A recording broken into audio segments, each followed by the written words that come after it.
In the meantime, former Governor of Lagos State, Asiwaju Bola Tinubu, has arrived Kaduna to sympathize with the government and people of the state over recent terrorist attacks, which have left many killed and others kidnapped. He was welcomed at the Sir Kashim Ibrahim house by Governor Nasir Elrufai, senators and other senior officials of the Kaduna state government. The visit is coming 7 days after armed terrorists ambushed a Kaduna-bound train, killing no fewer than 8 persons, with many kidnapped.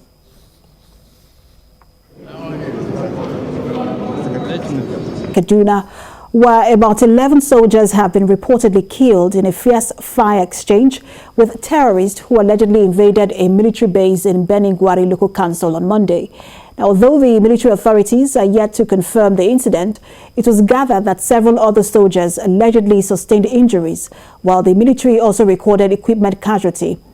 The incident was said to have occurred at around 6 p.m. when terrorists in large numbers reportedly overwhelmed the troops at the Army Forward Operational Base at Polwire area in Beningwari Local Government area.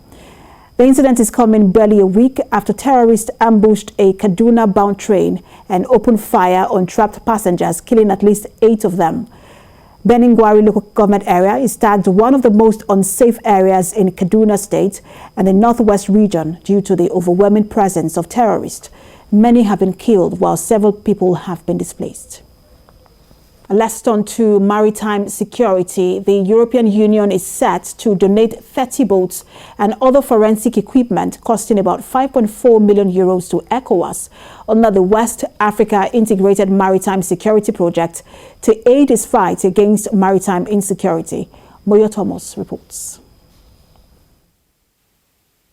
This high-level seminar by the ECOWAS Commission is to discuss the allocation of rigid-hull inflatable boats, RIBs, and forensic equipment to 12 coastal member states in the region. The two-day seminar is to deliberate on the review of the Memorandum of Understanding and agreement on the allocation of the RIBs. It is also to ensure proper coordination of the security architecture and activities of the Navy in the region. The boats and forensic equipment will significantly enhance the capacity of beneficiary countries against maritime crimes. We can never talk about development without security. So it's with security everybody must work together. We need the cooperation of all the states here present. When we try to fight insecurity in the Gulf of Guinea, we believe that this is a common goal for you, coastal states, and also for us, for our freedom of navigation in the European Union. Report has it that 95% of all sea kidnappings and piracy in 2020 happened on the West African coastal waters in the Gulf of Guinea. This makes strengthening response to these threats very important. Every country of ECOWAS will be able to work together to fight against every threat that we have on our maritime sector. But even the most dedicated and well-trained staff need the right tools to do their job. And this is why today marks a material shift in this project. We are moving into the delivery of the equipment. And this will significantly enhance the performance of maritime security and law enforcement agencies in each coastal ECOWAS member state. Overcoming insecurity challenges on the sea is as important as that of the land in order to achieve the desired development in the region. The West African region loses millions of dollars to piracy, illegal fishing, and other forms of maritime crimes, which a coordination meeting such as this aims to address. Moyo Thomas, TVC News, Abuja. Now, let's tell you that the directive by the federal government to telcos to disconnect Nigerians who are yet to register and link their NIN to their SIM has been implemented. As it is, many Nigerians are now unable to use their lines to make calls. The government's directive was announced in a statement jointly signed earlier Monday by the Director of Public Affairs at the Nigerian Communications Commission, Ikechukwu Adinde, and the Head of Corporate Communications at the National Identity Management Commission, NIMSI, Kayode Adegoke. Over 125 million SIMs, according to the statement, have had their NINs submitted for linkage, verification and authentication, and NIMC has issued over 78 million unique NINs to date. The government explained that NIN SIM linkage had been extended on multiple occasions to allow Nigerians freely comply with the policy. It added that the enrollment for NIN was a continuous exercise, as it was a precondition for service in telecommunication companies, banks, Nigerian Immigration Service, and several other government agencies. According to the NCC, at least 72.8 million subscribers risk being disconnected from telecommunication services following the latest directive. And here in Lagos, a human rights advocacy group has embarked on a project to sensitize civil servants on the state anti-corruption law. Huridak says it targeted the civil service in its project due to the general lack of awareness about the law enacted in April 2021 to eradicate corruption in the public service. Now, Section 13, subsection 3 of the Act mandates the Commission, upon the commencement of the law, to take over the investigation of all alleged crimes involving the finances and assets of the state government being investigated by any other agency.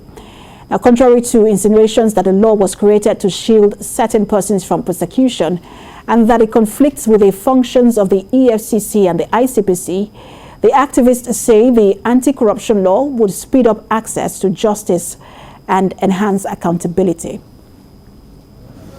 In the Rome Statute of International Criminal Court, there is a law that is only when a state is unwilling and unable to prosecute an alleged offender, that is when the court will take it over.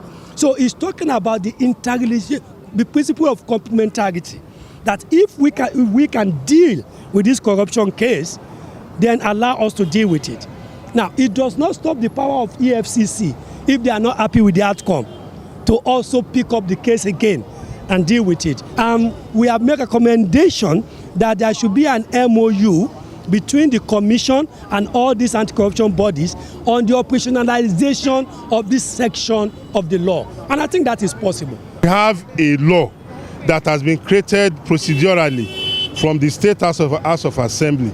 And if there's any, hanky-panky with regards to the law, as we trudge along in the implementation of the law, some of those shortcomings of the law will surface. And in that process, we'll be able to make amendments. The implementers of this law will not be there forever. Government and life is soldier go, soldier come. If we are shielding anybody today, who knows, maybe the next implementers of the law tomorrow will open up the Pandora box. So we should not say because we are afraid to walk, then we should not attempt to crawl.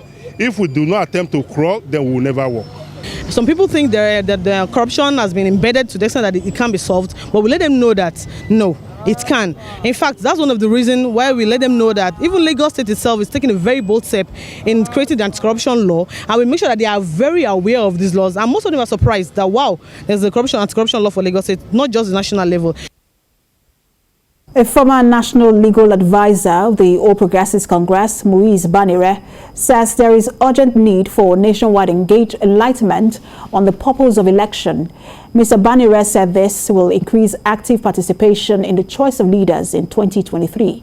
He was delivering the first distinguished lecture of the College of Management and Social Sciences at the Fountain University in Osogbo. We have details in this report. Electoral law by the president. Attention now shifts to 2023 general elections across the country. Summits, symposiums, and lectures are now organized in different places, including higher institutions of learning, on the need to inform people of the Electoral Act. At the first distinguished lecture of this university with the theme, The Nigerian State Structure and 2023 Elections, Muiz Banire says the country's leadership recruitment process needs to be addressed through the ballots. As we're truly running out of time like I want, we must contribute to the development of a criteria to be used to mobilize citizens for good leadership recruitment for the 2023 general election and beyond. This is a task that must be done. If you do not participate in the process through which the parties nominate their candidate, you will be shortchanging yourself. He maintains that the challenges of kidnapping, terrorism, killings, and others can be addressed if there is genuine commitment.